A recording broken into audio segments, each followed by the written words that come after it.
우리 기자 여러분들한테 제대로 저희가 정보 제공을 잘 하지도 못하고 있는 것 같고, 또 접대하면 이상하지만 편하게 취재할 수 있는 환경을 못 만들어드려서 죄송하게 생각합니다. 많이 이해해 주시고요. 저희가 부족한 게 많지만 최선을 다하도록 하겠습니다. 네, 준비된 기자회견문을 먼저 낭독하도록 하겠습니다. 자, 이한주 교수님 내려 오시죠. 우리 정책 총괄하고 계시는 우리 가천대 우리 이한주 교수님이십니다. 네, 같이 좀 이한주 교수님이십니다. 네, 가천대. 네. 촛불혁명을 완성하는 대통령이 되겠습니다. 촛불 민심이 바라는 대한민국이 곧 이재명이 만들고자 하는 대한민국입니다. 세월호 진상규명, 백남기 농민 특검, 사드 배치 중단, 국정교과서 폐기, 성과 퇴출제 등 노동계약 중단, 언론장악금지법 처리 등 촛불 공동행동의 6대 긴급현안을 반드시 실현하겠습니다.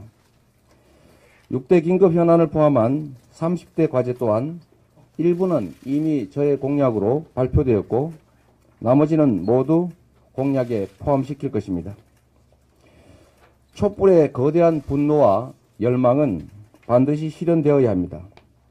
촛불혁명의 완성은 권력자의 교체나 단순한 정권 교체를 넘어 촛불 민심의 열망을 실현하는 진정한 촛불 정권을 만들어내는 것입니다.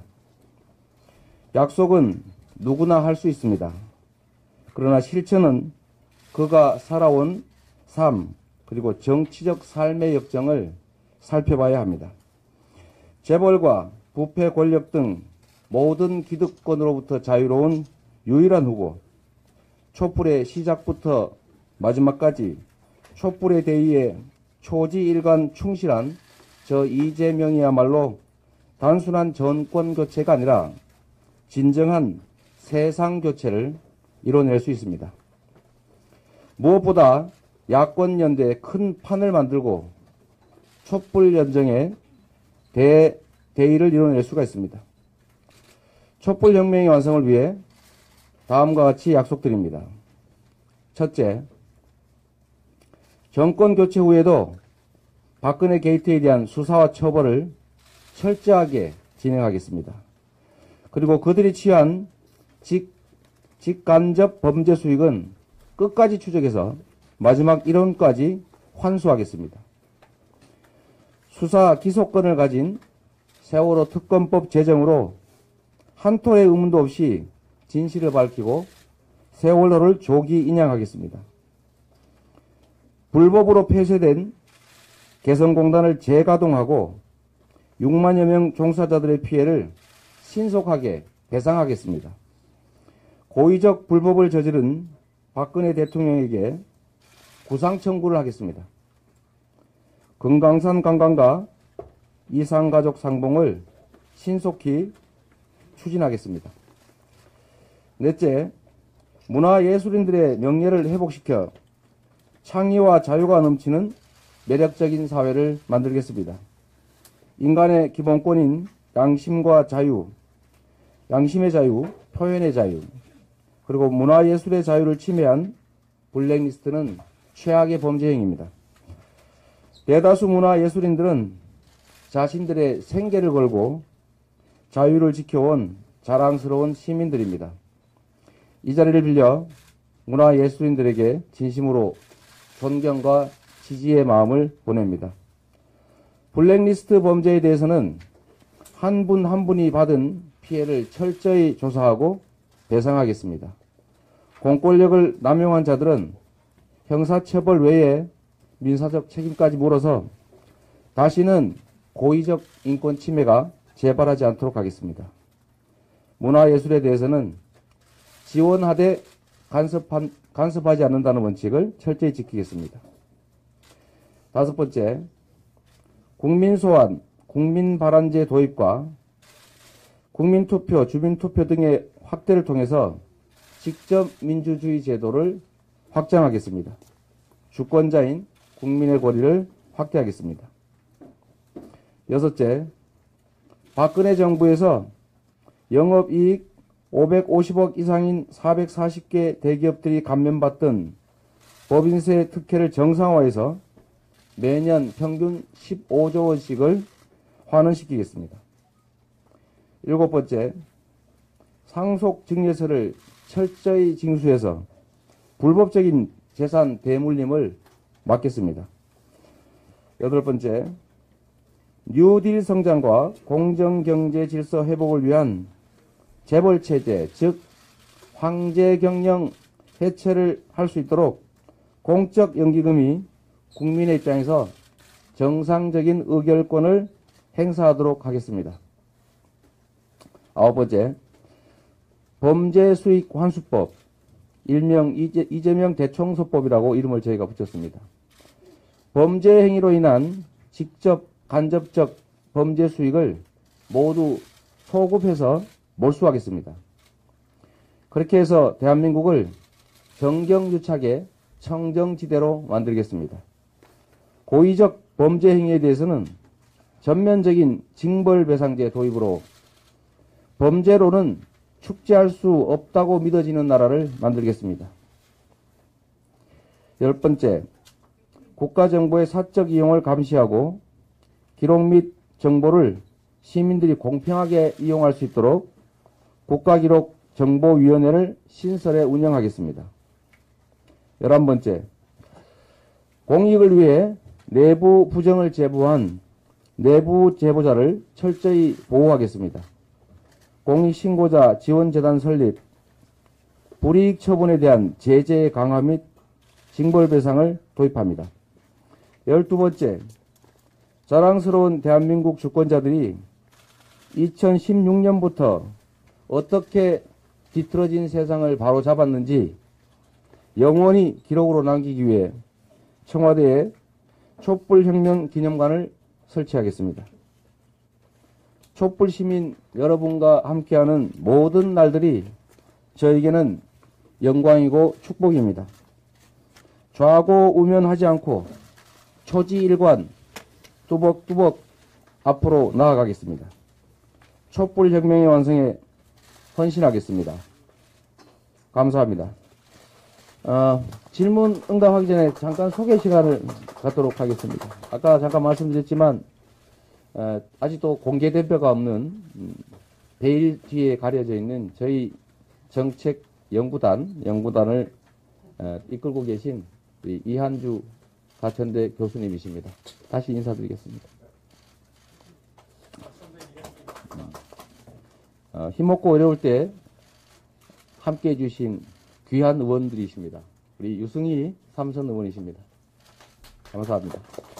우리 기자분들은 원래 박수 못 치니까 참여한 사람들 박수 열심히 쳐주세요. 그래 분위기가 살지. 네? 네. 그리고 잘 아시는 바와 같이 주빌리 은행을 함께 해왔던 재윤경 비례대표 국회의원이십니다. 네. 수원 8달 지역에서 처음으로 이겨보신 우리 야권 국회의원이십니다. 김영진 국회의원이십니다. 네, 간단한 질문 응답 시간을 갖도록 하겠습니다. 저는 많이 물어보셔도 됩니다. 손을 드시면 마이크를 갖다 드리도록 하겠습니다.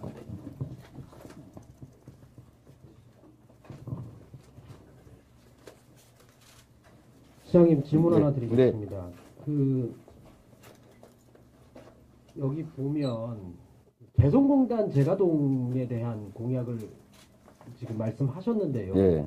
지금 사실 김정남 피살 때문에 북한에 대한 어떤 국제사회 인식도 좋지 않고 지금 개성공단이 어차피 운영이 된다면 우리 쪽에도 어떤 이익이 있겠지만 북한에도 들어가는 이익이 있단 말입니다. 지금 이런 부분에 대해서 굉장히 좀 민감한 시기인데 그런 부분은 또 어떻게 감안하시고 말씀하신 건지 듣고 싶습니다. 남북 간의 대화와 교류 또 경제협력은 정치와 분리한다 또는 군사와 경제는 분리한다 라고 하는 게 남북 대화의 중요한 원칙입니다. 특히 개성공단은 법적 근거도 없이 대통령이 일방적으로 불법적으로 폐쇄했기 때문에 그야말로 법과 질서를 회복한다는 차원에서도 신속히 원상 회복되는 게 맞습니다. 또 그로 인해서 우리 국민들이 또 개성공단 관련자들이 입은 피해가 너무나 큽니다. 그리고 국제적 신인도에 있어서도 최소한 1국이 국가의 법으로 정한 것은 지킬 것이다 라고 믿고 그야말로 투자하고 또 국가 간 신뢰가 가능해지는데, 국가가 스스로 정한 법까지 그것도 절차도 지키지 않고 일방적으로 어기는 게 일상화되면, 또 그것들이 또 잘못됐을 경우에도 신속하게 복귀되지 않으면 국제적으로 신인도를 갖기가 어렵습니다.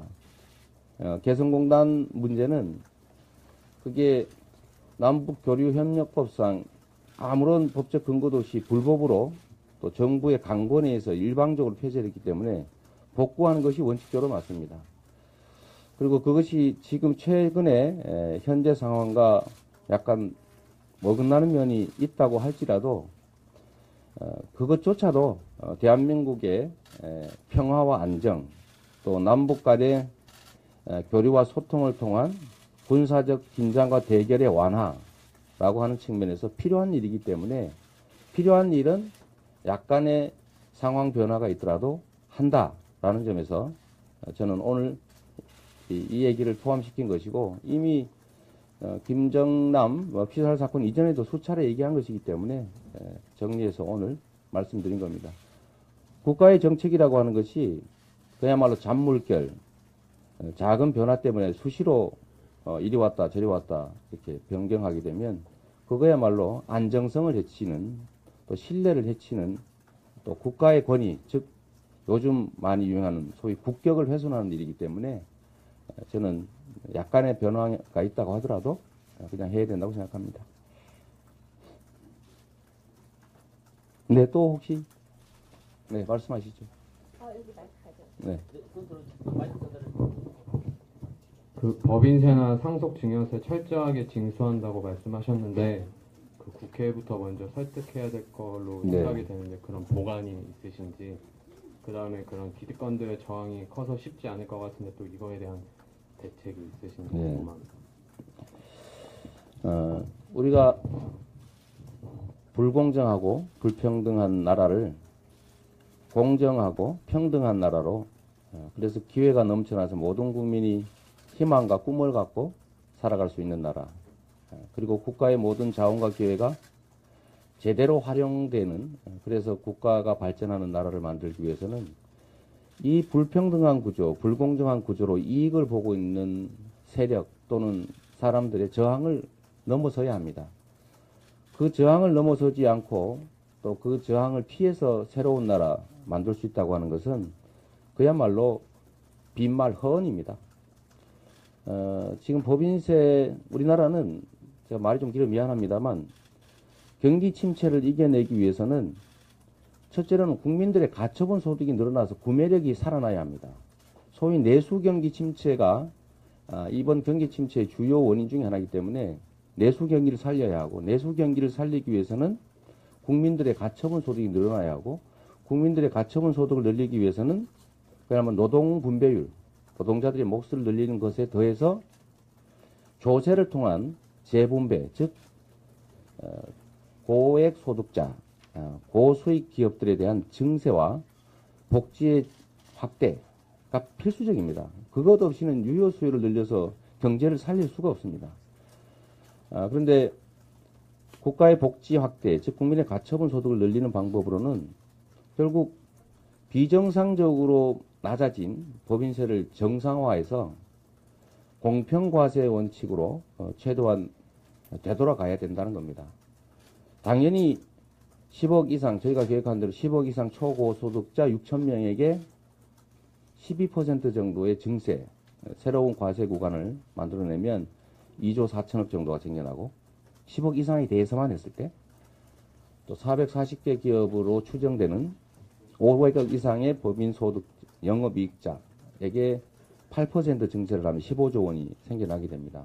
이건 당연히 이 증세 또는 뭐 법인세 정상화로 손실을 입게 될 거대한 경제 권력, 우리 사회 소위 기득권자들의 저항이 반드시 수반됩니다. 이 저항을 이겨내는 것이 바로 능력이고 또 그것이 국민의 뜻이기 때문에 저는 국민의 힘을 빌어서 이 문제를 돌파하려고 합니다. 사소한 얘기겠지만 성남에서 제가 민선 5기 시정을 맡고 있을 때는 새누리당이 2석 또는 4석이 많은 압도적 다수였습니다. 첫 1년 동안은 모든 좋은 정책, 모든 좋은 예산은 다 삭감 부결됐습니다. 그래서 그 다음 해부터 제가 한 방법이 국민들, 성남 시민들과 함께 직접 손을 잡고 새누리당 국회의원, 새누리당 시의원 이분들을 직접적으로 시민들의 힘으로 설득하고 압박해서 결국은 제가 하고자 하는 일들 거의 대부분을 해냈습니다. 이번 촛불혁명도 사실은 국회는 탄핵하고 싶지 않았습니다. 전체로 봤을 때. 새누리당 의원들이 탄핵하고 싶어서 했겠습니까?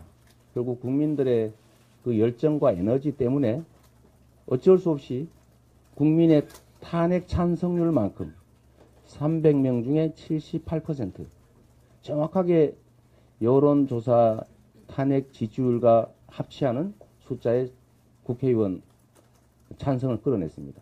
결국 정치는 국민이 하는 것이고 또 국회도 국민이 움직여서 대통령 탄핵 의결까지 할 수 있다는 측면을 보면 국민들이 이 정책에 대해서 공감하고 압도적 다수가 찬성하고 그거를 개정해서 만들어내겠다는 열망이 있으면 안 할 수가 없죠.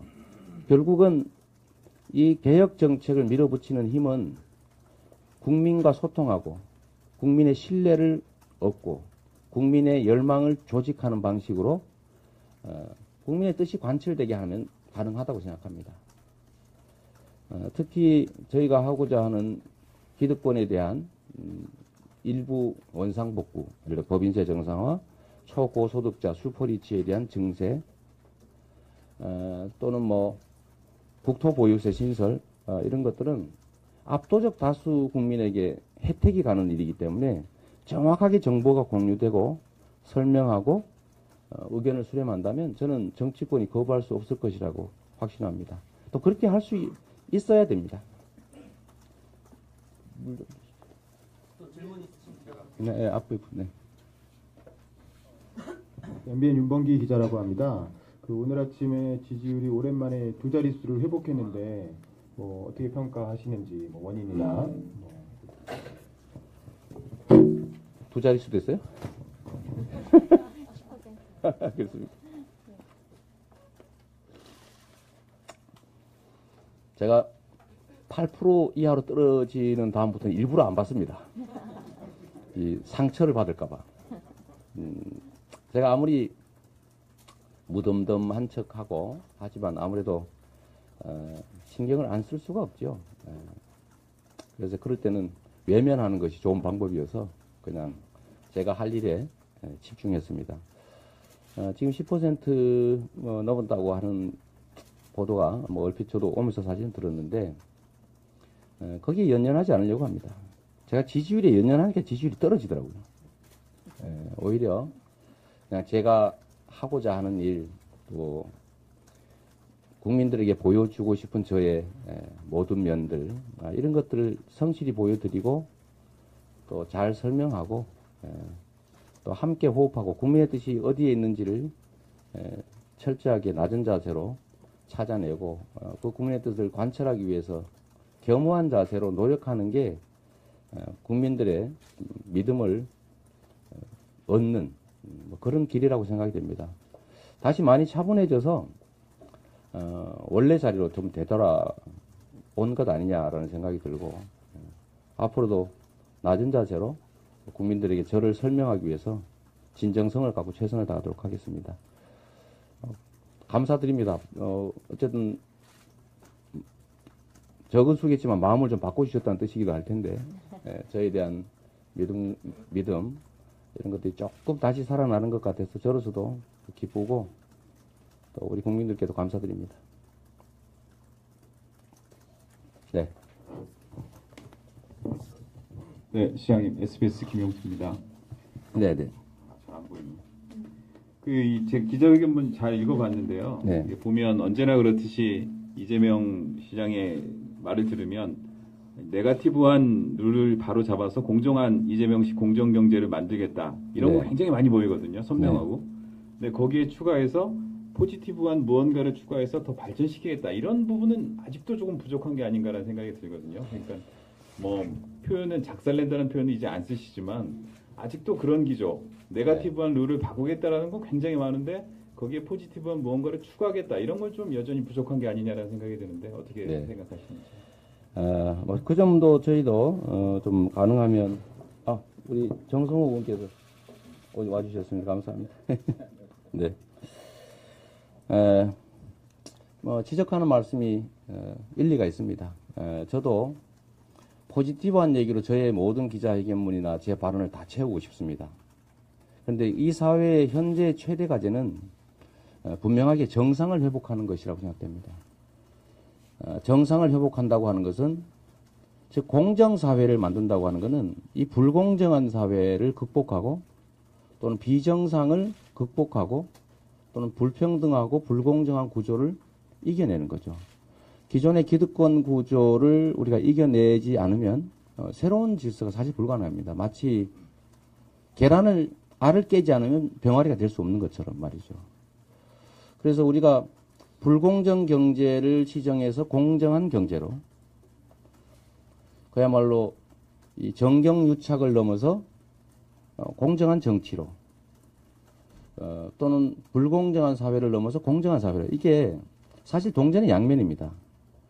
그런데 정치인들은 원래는 네거티브한 좀 부정적인 얘기를 안 하는 게 좋죠. 뭐든지 미래지향적이고 좋은 얘기만 하면 좋은데 그게 일면 저는 책임 회피라고 보기 때문에 그렇습니다. 우리 사회의 가장 큰 과제는 비정상을 극복하는 겁니다. 불공정하고 불합리하고 불법적인 그야말로 어두운 구질서 체제를 극복하고 공정하고 합법적이고 합리적이고 상식적인 그런 새 질서, 정상적인 질서로 가는 거죠.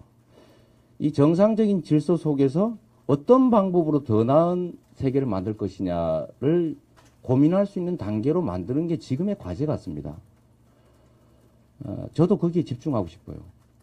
그래서 우리 사회가 저는 철저하게 실용주의자라 뭐 보수 진보 이런 거 별로 가리는 거 안 좋아합니다만 그야말로 일반적으로 말하는 것처럼 보수와 진보가 진정으로 경쟁하는 사회가 되면 좋겠어요. 보수와 진보라고 하는 것은 원래는 이 길로 갈 것이냐 저 길로 갈 것이냐 하지만 최종적인 목표는 사실 선이고 좋은 길이죠. 그건 언제든지 타협하고 조정하고 또 뭐 나를 포기하고 수용할 수도 있는 영역의 것인데 불행하게도 지금은 온 국민이 촛불을 들고 길에서 싸워야 할 만큼 비정상이 횡행하고 그야말로 도저히 눈뜨고 볼 수 없는 심각한 정경유착 또는 경제 기득권자들의 횡포 또 정치 부패 세력들의 그야말로 반민주적 행위 이런 것들을 정비하는 것이 주요 과제이기 때문에 그렇습니다. 그래서 저는 부정이 부정으로 끝나는 게 아니라 부정에 정이 붙어 있죠.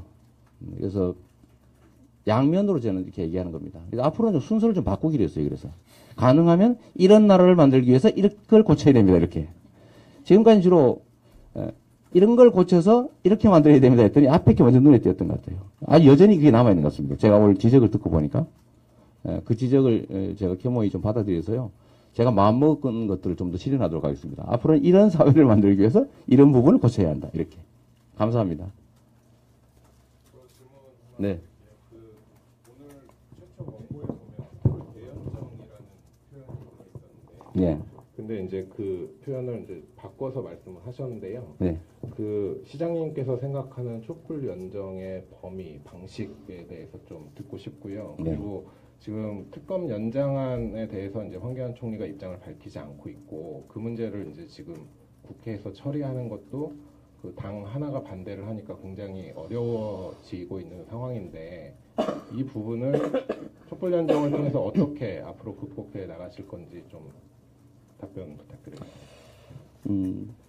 촛불 대연정이라고 하면 결국은 이제 야권 연합 정권의 야권 촛불 주도 세력들까지 실질적으로 참여할 수 있는 연합 정권을 만든다. 뭐 그렇게 말씀드릴 수 있겠습니다. 기본적으로는 야권 정치 결사체들, 야권 정당들의 연합 정권이 꼭 필요하고, 그걸 위해서는 공동의 정책을 만들어내고, 또 다음 정권을 만들어내기 위해서 연대하고, 또 그 후에는 집권한 후에는 공통의 목적을 달성하기 위한 이제 공동의 역할들을 분담해서 하게 되겠죠. 여기에 촛불 시민혁명의 주도 세력들이 내용적으로도 또는 형식적으로라도, 형식이라는 건 구체적으로 말하는 겁니다. 실질적으로 또 내용적으로 참여할 수 있게 통로를 열어줘야 된다. 그런 뜻입니다.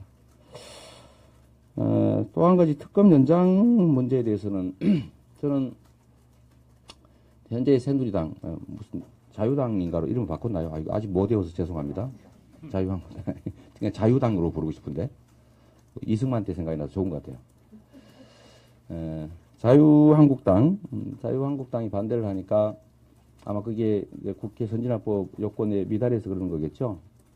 결국은 현실적으로 처리하는 방법은 그야말로 국회의장의 직권상정밖에 없습니다. 그렇게 보여지는데, 저는 법이라고 하는 것이 해석을 할 때 그야말로 그 목적에 충실하게 해야 된다고 생각됩니다. 법은 제도 자체가 목적이 아니라 이루고자 하는 그 법 자체의 목적이 있죠. 국민의 의사가, 주권자의 의사가 제대로 반영되는 법을 만들기 위해서 그 제도를 만들어 놨겠죠. 그래서 과거의 사례도 좀 살펴보고 그 목적에 부합하게 해야 되는데, 지금 대통령이 퇴진을 해야 되느냐 마느냐, 그게 국민의 힘으로 퇴진이 강제되고 있는 상황이고, 또 대통령을 실제 수사하는, 현직 대통령을 수사하는 대한민국 헌정사 초유의 일이 벌어지고 있는데, 이런 일만큼 중요한 일이 헌정 질서 중에 어디에 있겠느냐라는 측면에서 보면, 저는 국회의장께서 결단을 내려가지고 직권상정을 해주시는 게 맞다고 생각합니다. 테러방지법은 물론 잘못된 사례이긴 하지만 그것조차도 국가안전보장, 긴급사항에 해당된다고 해서 결국 통과시켜서 유효하게 작동하고 있습니다. 나쁜 쪽으로 악용된 사례이긴 하지만 좋은 쪽으로 선용할 전례로 볼 수도 있는 거죠. 왜 나쁜 사람들만 제도를 악용할 수 있고 좋은, 즉 국민의 뜻에 부합하는 권한을 행사하는 사람들은 그걸 선용하면 안 되는가? 그 질문을 제가 한번 드리고 싶어요.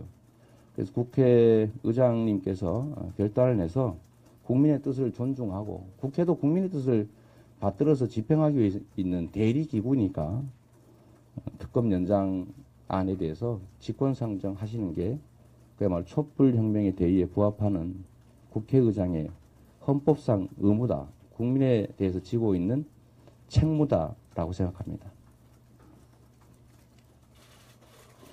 질문 더 있으신 적은? 이거 자리가 부족하군요. 술을 더 해야 되겠네요. 괜찮습니다. 저 방금 전에 이제 문재인 전 대표께서 또 이제 추가 인재 영입을 발표를 하셨어요. 네. 저희는 좀 어떻게 진행되고 있는지랑 좀 단기간 내에 좀 발표하실 계획이 있는지 좀 여쭙고 싶습니다. 인재 영입. 제가 이제 인재 영입에 대해서 좀 한 말씀을 드리겠습니다. 알았어요. 우리 유승희 의원님 하실 말씀이 많으시죠. 우리가 본선을 치르는 게 아닙니다. 민주당이라고 하는 대한민국 제1당, 거대 수권 능력을 가진 거대 정당의 한 역할을 맡을, 후보 역할을 맡을 사람을 뽑고 있는 과정입니다.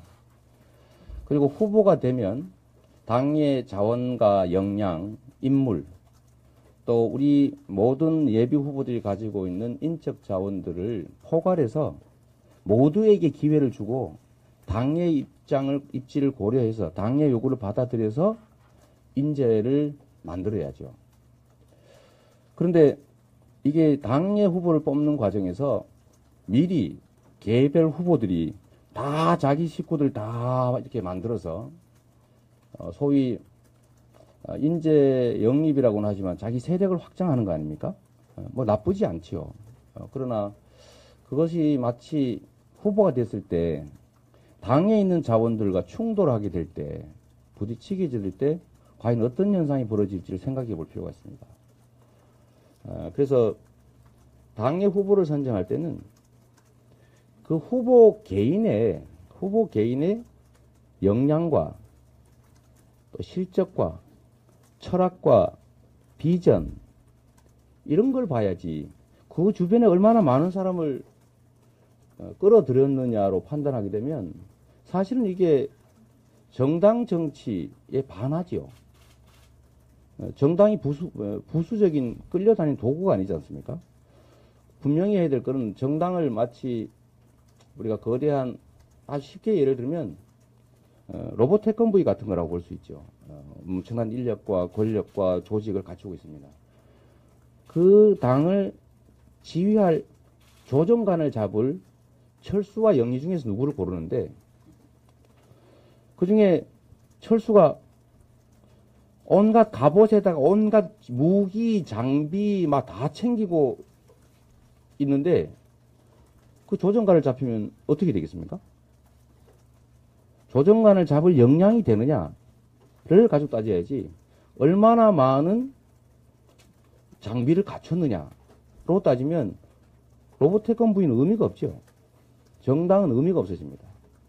그래서 이거는 각자의 역량, 그 후보의 역량을 보여주고 그걸 보완하는 선 정도의 핵심 참모 그룹 정도를 이렇게 영입하고 하는 것은 필요하겠지만 마치 국가 경영을 총 책임질 집단을 만들어내는 것처럼 소위 당 밖의 당 비슷하게 만들어 놓으면 저는 이게 오히려 나중에 본선 경쟁력의 문제를 야기할 수 있다고 생각됩니다.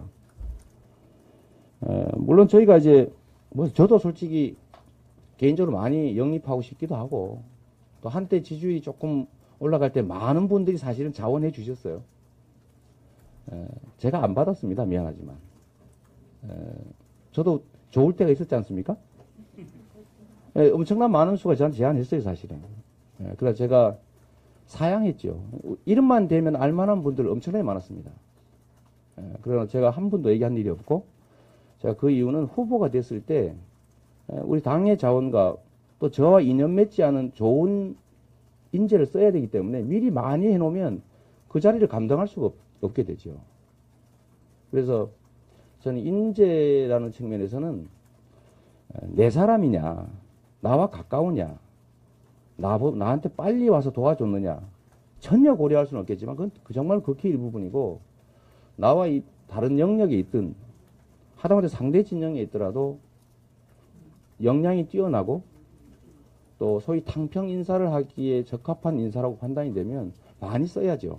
그러려면 제가 미리 차지하는 영역이 적어야 됩니다. 저는 정치가 이게 일종의 실수 중에 하나라고 생각하는 거죠. 이것도 신화다. 세력이 많으면 훌륭한 후보다. 세력이 많으면 훌륭한 후보가 됩니까? 많이 몰려오면 훌륭한 인물로 바뀝니까? 저는 아니라고 생각해요. 오히려 그걸 잘 제어하는 것이 우리는 잘하는 것이라고 생각되고, 특히 실질적으로 현장 정치에서 그런 경험을 여러분도 많이 보셨을 겁니다. 기자분들께서도. 이게 사람은 좋은데 어느 날 보니까 주변에 사람이 이상한 사람들이 잔뜩 모여가지고 망가지는 경우가 많습니다. 실제로 봤죠. 또 그와 비슷하게 소위 인해 장막, 그야말로 과도한 측근들, 숫자 이런 건 오히려 정당 정치에 또 민주주의에 조금은 좀 불부합할 측면이 있다. 과도하면. 그런 말씀 드리고 싶습니다. 그리고 우리 인재는 얼마나 훌륭합니까? 좋은 분들만 다 모셨고요. 그리고 현대전은 제가 자주 말씀드리지만 숫자로 하는 게 아니죠. 현대전은 스마트하게 하는 겁니다. 스마트하게. 당 중심으로. 특히 대한민국은 민주공화국이고 정당 정치를 하는 곳이니까 당 중심으로 선거를 치르기 위해서 자신의 것을 조금씩 내려놔야죠, 오히려. 네. 뭐 촛불혁명 공약서 인재 영입 지지율까지 많은 질문 들어봤는데요. 배석하신 뭐 의원님 교수님들 중에서 한 말씀 그럴까요? 보완해서 한 말씀 하시죠. 한 말씀 하십시오. 좌장께서 한 말씀 하시겠습니다. 좌장은요, 저 그냥 심부름꾼입니다. 후보께서도 말씀하셨지만은, 국가를 지도할, 아니, 국가를 경영할 대통령 후보 본인의 역량과 자질, 가치와 비전, 이게 가장 중요한 겁니다. 공약도 사실 지금 여러분들이 많이 공약을 내세우지만은 그 공약들, 솔직히 말씀드리면 똑똑한 사람 두세 명이 하루 이틀만 하면 다 만들 수 있는 공약입니다. 다 나와 있는 겁니다.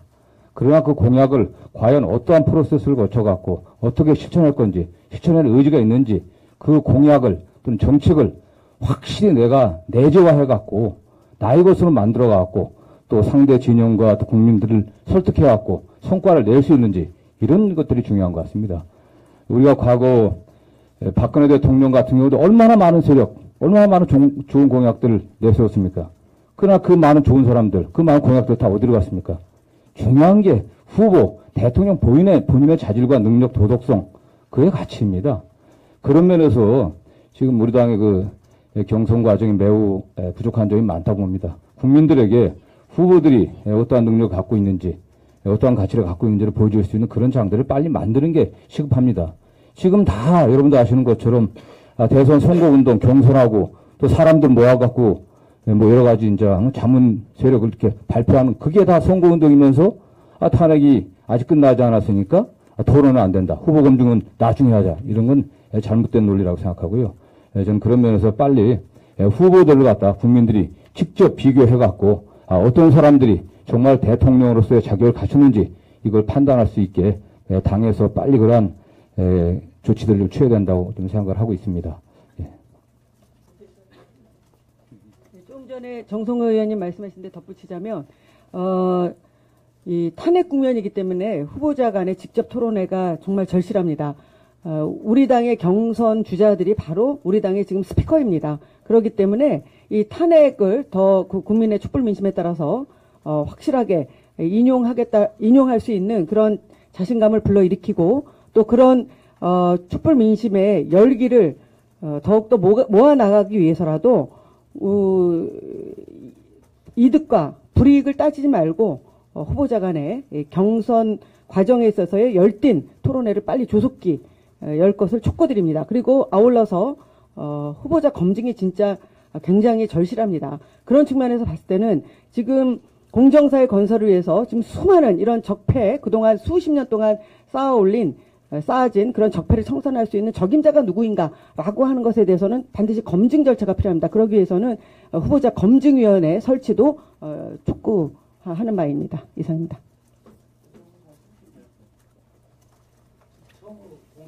네. 예. 아까 그 SBS 기자분께서 그러셨습니다.